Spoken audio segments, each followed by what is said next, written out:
Morning guys আজি আপোনালোক কিবা এটা দেখাম বুলি মঞ্চস্থ কৰিছোঁ ৰাতিপুৱা সোনকালে উঠিলোঁ যদিও যাব পৰা নাই এতিয়ালৈকে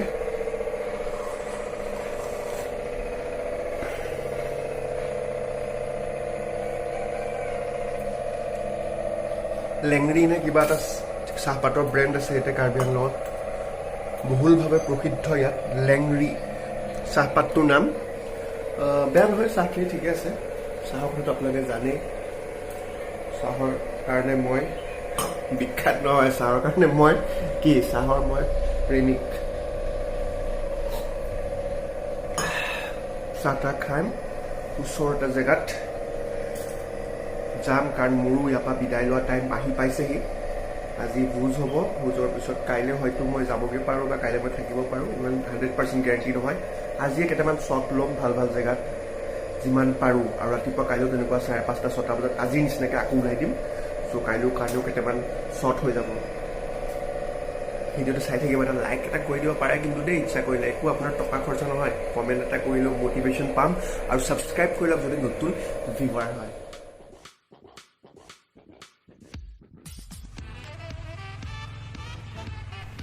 বন্ধুসকল ওলাই গ'লোঁ আজি বাইক লৈ পেলাই ৰংচিনা চাৰপোৰ ষ্টেচু চাবলৈ বহুতেই ভাল এটা ষ্টেচু মই দেখি আহিছিলোঁ গুৱাহাটীৰ পৰা আহোঁতে যোনটো চেণ্টাৰ বজাৰ পাৰ হৈ পেলাই বকলীয়াঘাট তিনিআলি নাপাওঁতে যোনটো এখন ভাল ফিল্ড আছে এখন স্কুল আছে সেই স্কুলখনৰ সন্মুখতে আছিলে এই চাৰপোৰ ষ্টেচুটো চাৰপো কোন চাৰপো এজন সংগীতজ্ঞ হয় তেওঁ এজন ফক ছিংগাৰ কাৰ্বি আংলঙৰ তেওঁ কাৰ্বি ভাষাত গান লিখিছিলে গান গাইছিলে আৰু লগতে মানে কাৰ্বি যোনটো ফক মিউজিক হয় তাৰ ওপৰত তেওঁ চৰ্চা কৰিছিল চ' চাৰপো ষ্টেচুটো আমি মানুহক দেখুৱাটো বহুত ডাঙৰ কথা আৰু দেখাবই লাগিব যিহেতু মই ইয়াত আহিছোঁ টাইম পাইছোঁ অলপ আপোনালোকক মই কৈয়ে গৈছোঁ যে কিবা সৰু সুৰা ওচৰতে থকা জেগাবোৰ মই নিশ্চয় এক্সপ্ল'ৰ কৰিম আছাম টুৰিজিমক মই ছাপোৰ্ট কৰি আহিছোঁ আৰু নিশ্চয় মই আজি চাৰপোৰ ষ্টেচুটো আপোনালোকক দেখাম চ' ভিডিঅ'টো শেষলৈকে চাব ড্ৰোন শ্বট থাকিব বহুত ভাল পাব আপোনালোকে ড্ৰোন শ্বট চাই পেলাই আৰু ভূপেন হাজৰিকাৰ পিছত যদি আমাৰ অসমৰ সংগীতজ্ঞৰ কাৰোবাৰ ষ্টেচু আছে দেন ডেফিনেটলি চাৰপোৰ ষ্টেচুটোৱে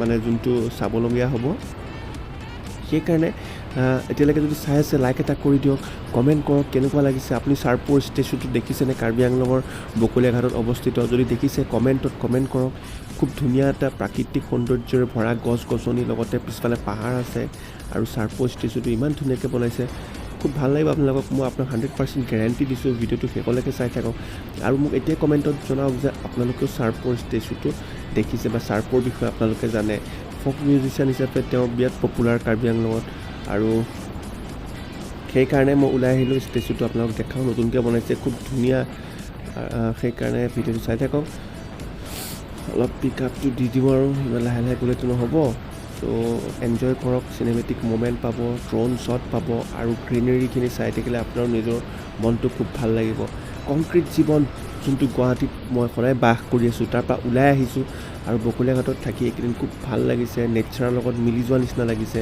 ইমান মানে প্ৰাকৃতিক সৌন্দৰ্যৰ পৰা কাৰ্বি আংলঙৰ কথা কৈ শেষ কৰিব নোৱাৰি বহুতকেইটা স্পট আছে যোনখিনি মই এতিয়া এক্সপ্ল'ৰ কৰিব নোৱাৰোঁ কিন্তু ৰিয়ান টিভিত নিশ্চয় এক্সপ্ল'ৰ হ'ব এই প্লেচবোৰ মানে চাই থাকিবলৈ নাপাহৰিব নতুন ভিউৱাৰলৈ ছাবস্ক্ৰাইব কৰি লওক কাৰণ কিয় ইয়াত মই অসমৰ চুকে কাণে থকা জেগাবোৰ দেখুৱাম আপোনালোকক আমাৰ অসমখন কিমান সুন্দৰ কিমান বস্তু আমাৰ তাত আছে কিন্তু আমি এইবোৰ এক্সপ্ল'ৰ কৰিব নোৱাৰাৰ কাৰণে আমি বহুত পিছ পৰি আছোঁ মানুহৰ ওচৰত আছাম টুৰিজিমক ছাপোৰ্ট কৰি আছোঁ আপোনালোকেও ছাপোৰ্ট কৰক যিমান পাৰে নিজৰ ওচৰৰ জেগাবোৰ তেনেকুৱা ভাল কিবা আছে যদি মোক কমেণ্টত কওক নিশ্চয় মই যাবলৈ চেষ্টা কৰিম আৰু ভিডিঅ'ৰ থ্ৰুদি মানুহক আমাৰ অসমৰ যোনখিনি সৌন্দৰ্য সেইবোৰ দেখুৱাবলৈ চেষ্টা কৰিম এতিয়া লাহে লাহে বাইকখন পিক আপ দি দিওঁ আৰু আপোনালোকে ভিডিঅ'টো চাই থাকক অলপ পিছতে আপোনালোকে দেখা পাব ড্ৰোন শ্বট চিনেমেটিক শ্বট আৰু ষ্টাৰ্ট কৰি দিওঁ ন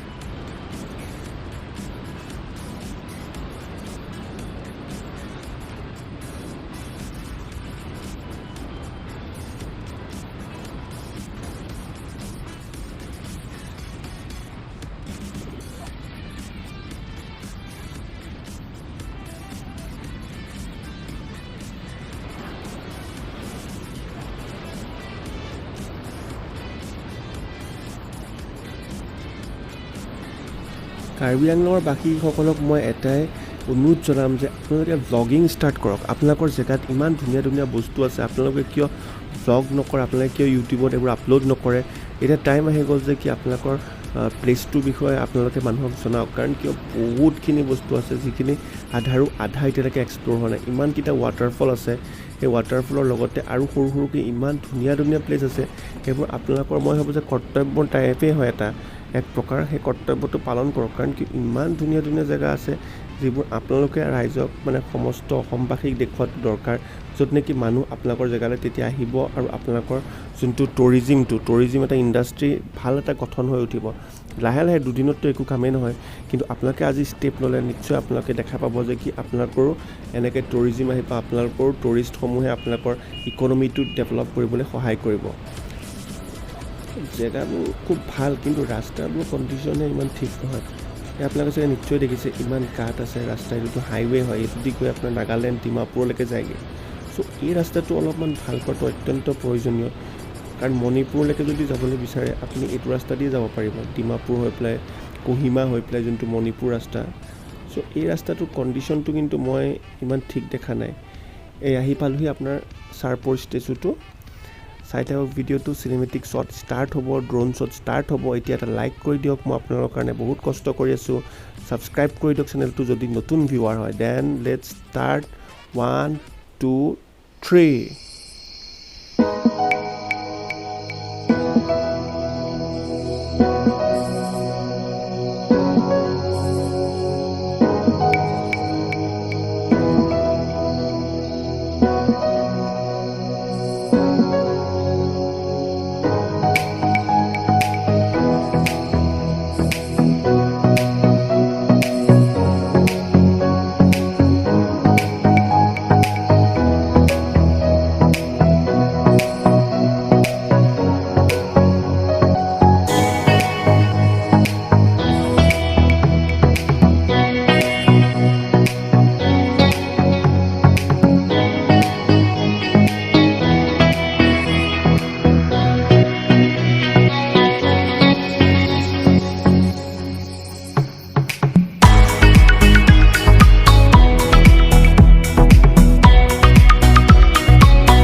বন্ধুসকলে দেখিছে ৰংচিনা চাৰপো ষ্টেচু আগত ৰখি আছোঁ অলপ।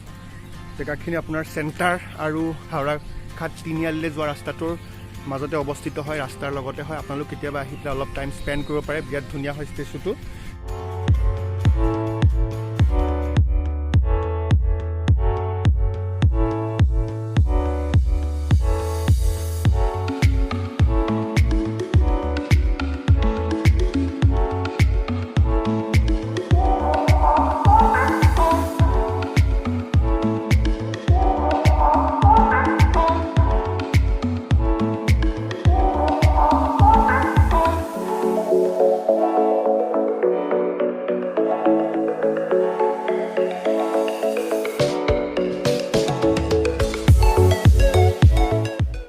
আৰু বহুত গ্ৰীনাৰী আছে, চাৰিওফালে আপোনাৰ ড্ৰোন শ্বটত আপোনালোকে অলৰেডি দেখিছে চাগে।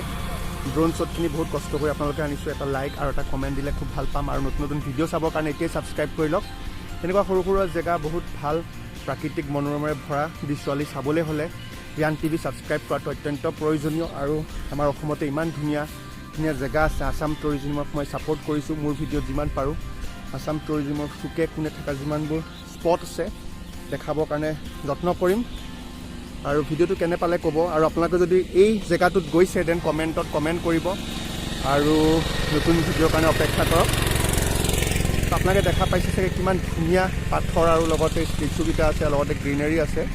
চ' এনেকুৱা জেগাত অলপমান টাইম স্পেণ্ড কৰিলে খুব ভাল পাব। যদি আপোনালোকে কিবা খাবলৈ লৈ আহে ইয়াতে পিকনিক টাইপত, তেতিয়াহ'লে ডেফিনেটলি যোনখিনি আপোনাৰ আৱৰ্জনা থাকিব কেৰি বেগ লৈ আহিব, তাত লৈ যাব। লাগিলে বেলেগ ঠাইত ডাম্প কৰিব বা মিউনিচিপাল ৱেষ্টেজত দি দিব।